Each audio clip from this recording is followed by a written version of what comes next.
Selamat datang di Erwin Tametompo Channel. Salam dari kami di Talaut, Tapal Batas Utara NKRI. Marsikal TNI Hadi Cahyanto akan memasuki masa pensiun dari jabatannya sebagai Panglima TNI. Sejumlah nama kandidat pengganti pun mulai mencuat. Marsikal TNI Hadi Cahyanto akan memasuki masa pensiunnya pada bulan November 2021, tepatnya ketika dirinya berusia 58 tahun.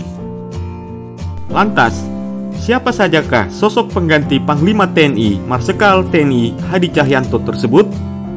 Berikut ini 3 nama kandidat kuat penggantinya.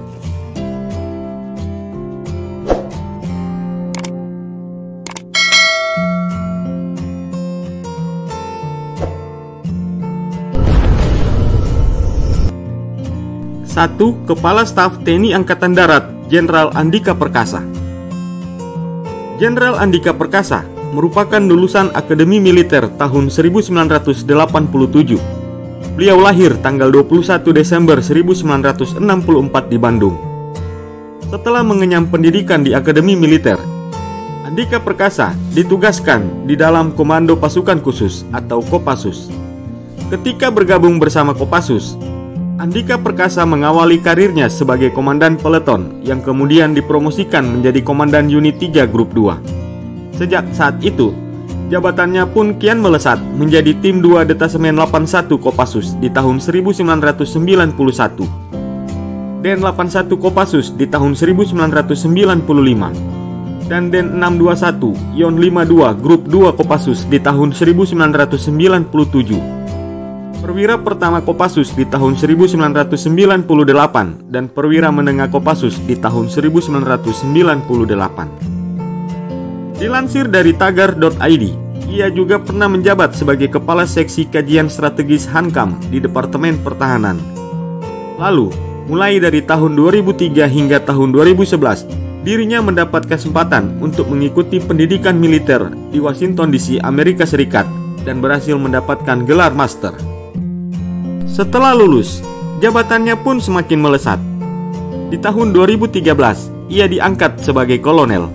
Lalu di akhir tahun 2013 pula, dia diangkat menjadi brigadir jenderal dan menjadi kepala dinas angkatan darat. Setahun berselang, ia dipromosikan dan diminta oleh Presiden Joko Widodo untuk menjadi komandan pasukan pengaman presiden atau Paspampres. Selanjutnya di tahun 2018, ia menjabat sebagai Pangkostrat. Namun, jabatan tersebut hanya sebentar sebelum akhirnya ia kembali dilantik sebagai Kepala Staf Angkatan Darat. Semenjak menjadi Kepala Staf Angkatan Darat, menantu dari mantan Kepala Badan Intelijen Negara atau BIN, Jenderal AM Hendro Priyono ini mulai dikenal masyarakat luas ketika dirinya memerintahkan seluruh rumah sakit yang berada di naungan TNI Angkatan Darat untuk memberikan pelayanan kepada masyarakat sipil terkait penanganan pandemi COVID-19. 2. Kepala Staf TNI Angkatan Laut Laksamana Yudo Margono. Laksamana Yudo Margono merupakan lulusan Akademi Angkatan Laut atau AAL di tahun 1988. Beliau lahir di Madiun pada tanggal 26 November 1965. Pengalamannya di bidang TNI Angkatan Laut terbilang sangat banyak. Mulai dari menjadi Komandan KRI Ahmad Yani 351 di tahun 2006, Komandan Pangkalan TNI Angkatan Laut atau Lanal Sorong di tahun 2008, Komandan Satuan Kapal Cepat Koarmatim di tahun 2010, Komandan Satuan Kapal Eskorta Koarmatim di tahun 2011, Komandan Komando Latihan Koarmabar di tahun 2012, dan juga pernah menjabat sebagai Paban II Sops Angkatan Laut di tahun 2014.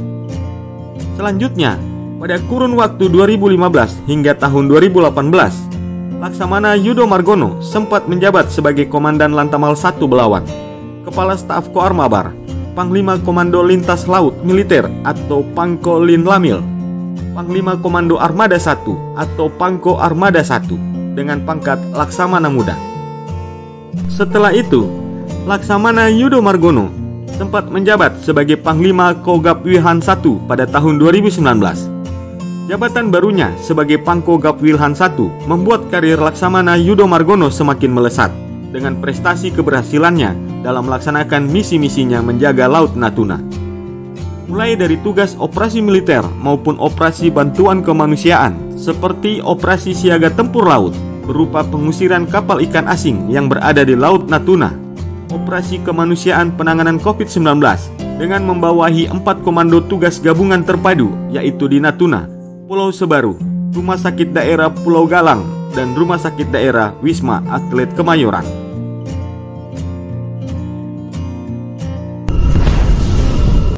Tiga, Kepala Staf Angkatan Udara Marsikal Fajar Prasetyo. Marsikal Fajar Prasetyo merupakan pria kelahiran tanggal 9 April 1966. Beliau memulai karirnya di dunia militer sebagai penerbang A4 Skyhawk di Kuadron 11 Lanut Sultan Hasanuddin pada tahun 1990 hingga 1995. Lalu sejak 1995, Marsikal Fajar Prasetyo dipercaya untuk menjadi perwira penerbang di Skuadron Udara 17 Lanut Halim Perdana Kusuma. Dia menerbangkan pesawat Fokker F-28 dan Boeing B-707. Tak lama berselang, dirinya ditunjuk untuk menjadi komandan Skuadron Udara 17 dan menerbangkan Boeing 737-200. Marsikal Fajar Prasetyo juga sempat menjadi atase pertahanan dan menjadi Direktur Pendidikan dan Pelatihan atau Dirdiklat Komando Pendidikan dan Latihan Angkatan Udara. Dikutip dari berita1.com, selang waktu 2016 sampai 2018, Marsikal Fajar Prasetyo menjabat sebagai Komandan Lanut Halim Perdana Kusuma yang ke-39. Karirnya kian melejit dengan menjabat sebagai Panglima Komando Operasi TNI Angkatan Udara 1 pada tahun 2018 sampai tahun 2019. Sejumlah operasi yang dilaksanakannya pun terbilang sukses, seperti Operasi Lintas Raja Wali, Tangkal Raja Wali, Kawal Raja Wali, Sayap Raja Wali, Lintas Udaya, serta latihan Jalak Sakti. Bahkan, dalam sejumlah operasi tersebut, ia mendapatkan predikat Zero Accident atau 0 kecelakaan. Aksi Marsikal Fajar Prasetyo yang membuat dirinya dikenal oleh publik adalah ketika ia memerintahkan untuk membantu pemerintah dalam berbagai kegiatan kemanusiaan seperti Operasi TMC, menangani kebakaran hutan dan lahan atau Karhutlah di Sumatera dan di Kalimantan, penanggulangan bencana gempa bumi di Palu, serta evakuasi korban unjuk rasa di Wamena.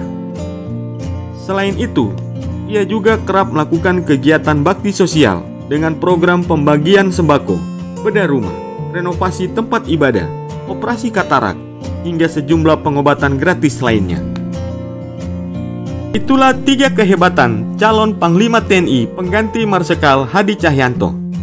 Semoga tayangan ini bermanfaat dan dapat menambah wawasanmu ya guys. Jangan lupa subscribe, like, komen, dan share. Kutunggu komentarmu untuk berkembangnya channel ini lebih baik di kemudian hari. Sampai jumpa dan terima kasih.